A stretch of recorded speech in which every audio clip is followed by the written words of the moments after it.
За сүүлийн үед бид бүхэн бол маш их одоо визний татгал зэл дээр бол ажиллаж байна. За визний татгал зэл дээр бол бид бүхэн ажиллаад тодорхой үр дүн амжилт байдаггүй бол байдаг. Гэхдээ та бүхэнд гэж зөвлөхөд анхнаасаа тэгээ найдвартай байдлаар виз авах нь бол маш олон давуу талтай байдаг. Нэгдүгээр та санхүү өмнө төргөө хэмнэн, хоёрт нь найдвартай виз авах гэдэг маань бас одоо цаг хугацаагаа хэмнэх ийм боломж бол бас байдаг.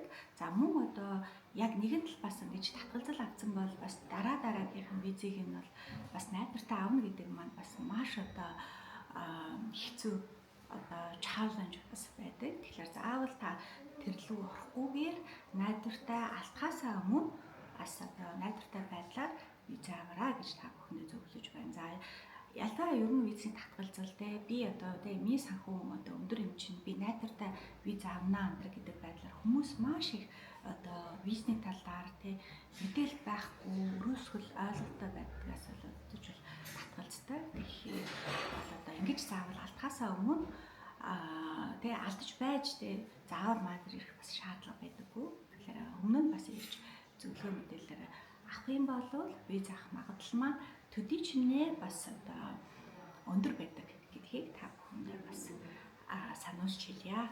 За тэгээд амжилт хүсье. Асууж шалгуулах зүйл бол комент хэсэгт бичээрэй.